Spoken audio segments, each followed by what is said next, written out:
ओम नमो भगवते वासुदेवाय। अब हम श्रीमद् भागवत सुधा सागर के तीसरे स्कंद का 9वां अध्याय सुनेंगे, जिसका नाम है ब्रह्मा जी द्वारा भगवान की स्तुति। ब्रह्मा जी ने कहा, प्रभु, आज बहुत समय के बाद मैं आपको जान सका हूँ। अहो, कैसे दुर्भाग्य की बात है कि देहधारी जीव आपके स्वरूप को नहीं जान पाते। भगवान, आपके सिवा और कोई वस्तु नहीं है जो वस्तु प्रतीत होती है। वह भी स्वरूपतः सत्य नहीं है, क्योंकि माया के गुणों के शुभित होने के कारण केवल आप ही अनेकों रूपों में प्रतीत हो रहे हैं। देव, आपकी चित्त शक्ति के प्रकाशित रहने के कारण अज्ञान आपसे सदा ही दूर रहता है। आपका ये रूप, जिसके नाभि कमल से मैं प्रकट हुआ हूँ, सैकड़ों अवतारों का मूल कारण है। इसे आपने सत्पुरुषों पर कृपा करने के लिए ही पहले प्रकट किया है। परमात्मन, आपका जो अनंत मात्र भेद रहित अखंड तेजोमय स्वरूप है, उसे मैं इससे भिन्न नहीं समझता। इसलिए मैंने विश्व की रचना करने वाले होने पर भी विश्वातीत आपके इस अद्वितीय रूप की ही शरण ली है। यही संपूर्ण भूत और इंद्रियों का भी अधिष्ठान है। हे विश्व कल्याणमय, मैं आपका उपासक हूँ। आपने मेरे हित के लिए ही मुझे ध्यान में अपना यह रूप दिखलाया है। जो पापात्मा विषयासक्त जीव हैं, वह ही इसका अनादर करते हैं। मैं तो आपको इसी रूप में बार बार नमस्कार करता हूँ। मेरे स्वामी, जो लोग वेद रूप वायु से लाई हुई आपके चरण रूप कमल कोश की गंध को अपने कर्णपुटों से ग्रहण करते हैं, उन अपने भक्तजनों के हृदय कमल से आप कभी दूर नहीं होते, क्योंकि वह पराभक्ति रूप डोरी से आपके पाद पद्मों को बांध लेते हैं। जब तक पुरुष आपके अभयप्रद चरणारविंद का आश्रय नहीं लेता, तभी तक उसे धन, घर और बंधु जनों के कारण प्राप्त होने वाले भय, शोक और लालसा, दीनता और अत्यंत लोभ आदि सताते हैं, और तभी तक उसे मैं मेरेपन का दुराग्रह रहता है, और जो दुख का एकमात्र कारण है। जो लोग सब प्रकार के अमंगलों को नष्ट करने वाले आपके श्रवण, कीर्तन आदि प्रसंगों से इंद्रियों को हटाकर लेश मात्र विषय सुख के लिए दीन और मन ही मन ललायित होकर निरंतर दुष्कर्मों में लगे रहते हैं, उन बेचारों की बुद्धि देव ने हर ली है। अत्युच्च उरुकर्म इस प्रजा को भूख, प्यास, वात, पित्त, कफ, सर्दी, गर्मी, हवा और वर्षा से परस्पर एक दूसरे से तथा कामाग्नि और दुस्सह क्रोध से बार बार कष्ट उठाते देखकर मेरा मन बड़ा खिन्न होता है। स्वामिन, जब तक मनुष्य इंद्रिय और विषय रूपी माया के प्रभाव से आपसे अपने को भिन्न देखता है, तब तक उसके लिए इस संसार चक्र की निवृत्ति नहीं होती। यद्यपि ये मिथ्या है, तथापि कर्म फल भोग का क्षेत्र होने के कारण उसे नाना प्रकार के दुखों में डालता रहता है। देव, औरों की तो बात ही क्या, तो जो साक्षात मुनि हैं, वह भी यदि आपके कथा प्रसंग से विमुख रहते हैं, तो उन्हें संसार में फंसना पड़ता है। वह दिन में अनेक प्रकार के व्यापारों के कारण विक्षिप्त चित्त रहते हैं, रात्रि में निद्रा में अचेत पड़े रहते हैं। उस समय भी तरह तरह के मनोरथ के कारण क्षण क्षण में उनकी नींद टूटती रहती है, तथा देववश उनकी अर्थ सिद्धि के सब उद्योग भी विफल हो जाते हैं। नाथ, आपका मार्ग केवल गुण श्रवण से ही जाना जाता है। आप निश्चय ही मनुष्यों के भक्ति योग के द्वारा परिशुद्ध हुए हृदय कमल में निवास करते हैं। पुण्य श्लोक प्रभु, आपके भक्तजन जिस जिस भावना से आपका चिंतन करते हैं, उन साधु पुरुषों पर अनुग्रह करने के लिए आप वही वही रूप धारण कर लेते हैं। भगवान, आप एक हैं तथा संपूर्ण प्राणियों के अंत कारणों में स्थित उनके परम हितकारी अंतरात्मा है। इसलिए यदि देवता लोग भी हृदय में तरह तरह की कामनाएं रखकर भांति भांति की विपुल सामग्रियों से आपका पूजन करते हैं, तो उससे आप उतने प्रसन्न नहीं होते जितने सब प्राणियों पर दया करने से होते हैं। किंतु वह सर्वभूत दया असत पुरुषों को अत्यंत दुर्लभ है।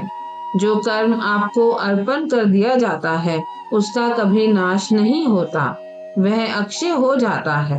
अतः नाना प्रकार के कर्म, यज्ञ, दान, कठिन तपस्या और व्रत आदि के द्वारा आपकी प्रसन्नता प्राप्त करना ही मनुष्य का सबसे बड़ा कर्म फल है। क्योंकि आपकी प्रसन्नता होने पर ऐसा कौन फल है जो सुलभ नहीं हो जाता।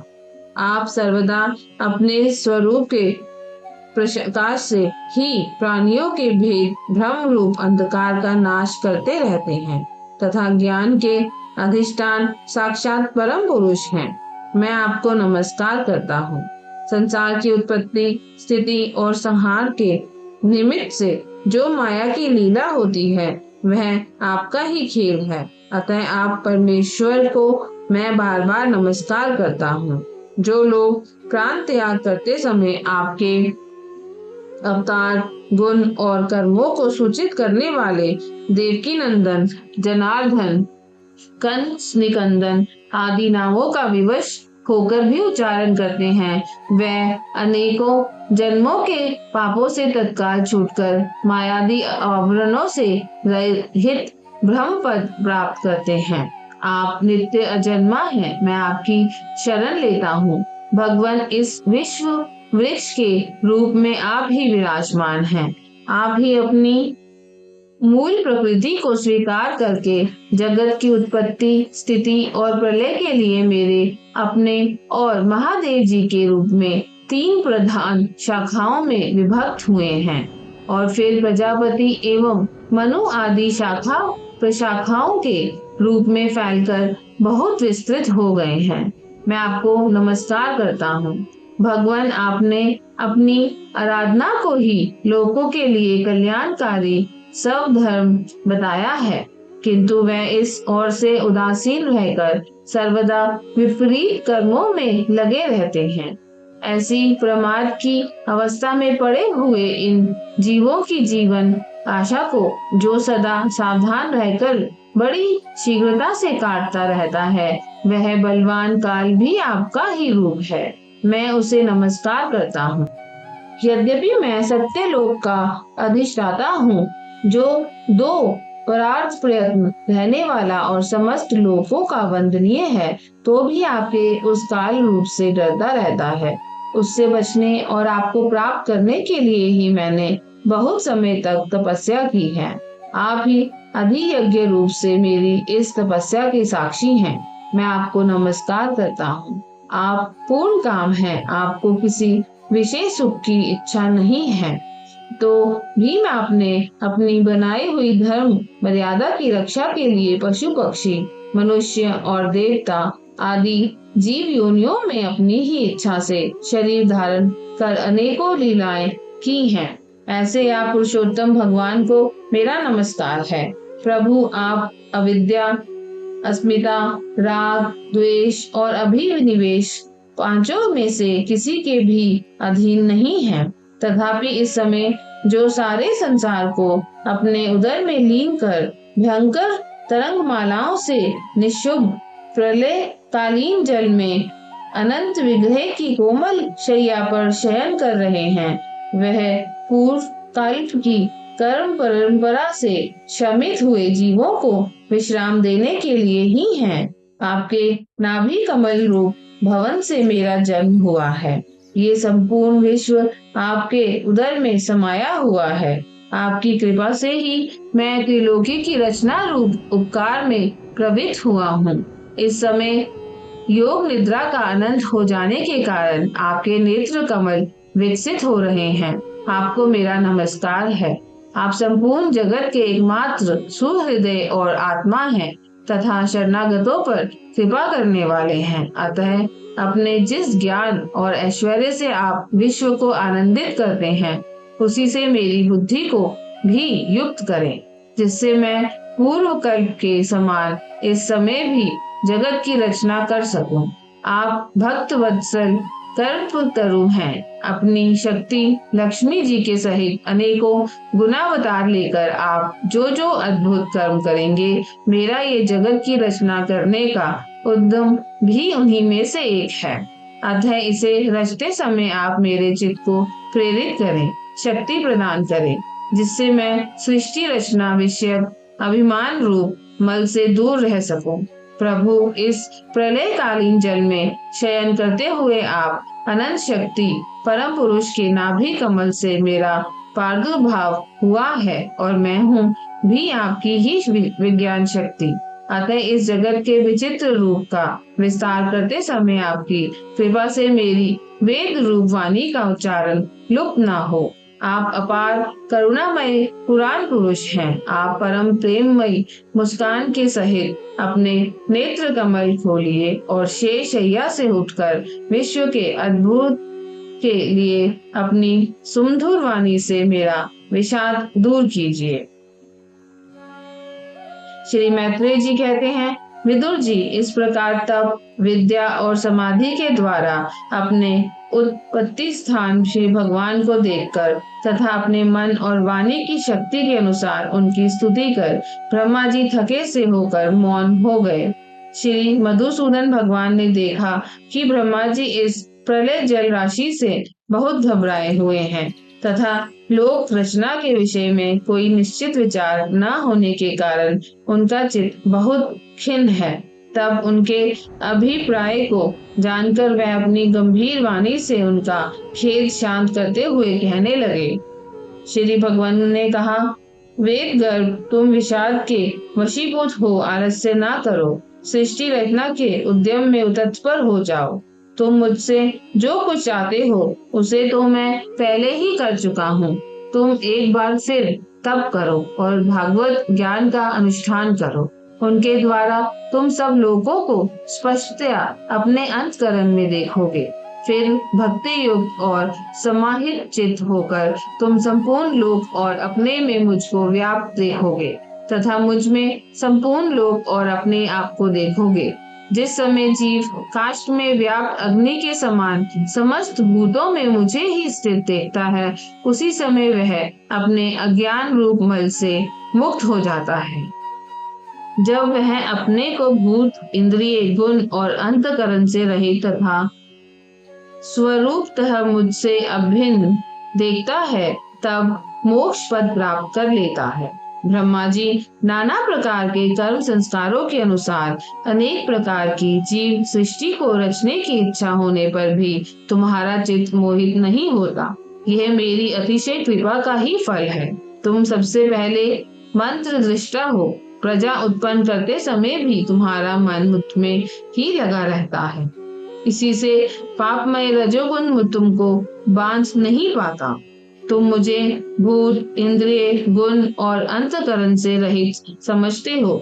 इससे जान पड़ता है कि यद्यपि देहधारी जीवों को मेरा ज्ञान होना बहुत कठिन है, तथापि तुमने मुझे जान लिया है। मेरा आश्रय कोई है या नहीं, इस संदेह से तुम कमल नाल के द्वारा जल में उसका मूल खोज रहे थे, सो मैंने तुम्हें अपना यह स्वरूप अंतकरण में ही दिखलाया है। प्यारे ब्रह्मा जी, तुमने जो मेरी कथाओं के वैभव से युक्त मेरी स्तुति की है और तपस्या में जो तुम्हारी निष्ठा है, वह भी मेरा ही कृपा का फल है। लोक रचना की इच्छा से तुमने सगुण प्रतीत होने पर भी जो निर्गुण रूप से मेरा वर्णन करते हुए स्तुति की है, उससे मैं बहुत प्रसन्न हूँ। तुम्हारा कल्याण हो। मैं समस्त कामनाओं और मनोरथों को पूर्ण करने में समर्थ हूँ। जो पुरुष नित्य प्रति इस स्तोत्र द्वारा स्तुति करके मेरा भजन करेगा, उस पर मैं शीघ्र ही प्रसन्न हो जाऊंगा। तत्ववेत्ताओं का मत है कि पूर्त, तप, यज्ञ, दान, योग और समाधि आदि साधनों से प्राप्त होने वाला जो परम कल्याणमय फल है, वह मेरी प्रसन्नता ही है। विधाता, मैं आत्माओं का भी आत्मा और स्त्री, पुत्रादि प्रियों का भी प्रिय हूँ। देहादि भी मेरे ही लिए प्रिय हैं। अतः मुझसे ही प्रेम करना चाहिए। ब्रह्मा जी, त्रिलोकी को तथा जो प्रजा इस समय मुझ में लीन है उसे तुम पूर्व कल्प के समान मुझसे उत्पन्न हुए अपने सर्व वेदमय स्वरूप से स्वयं ही रचो। श्री मैत्रेय जी कहते हैं, प्रकृति और पुरुष के स्वामी कमलनाभ भगवान सृष्टिकर्ता ब्रह्मा जी को इस प्रकार जगत की अभिव्यक्ति करवा कर अपने उस नारायण रूप से अदृश्य हो गए। ओम नमो भगवते वासुदेवाय।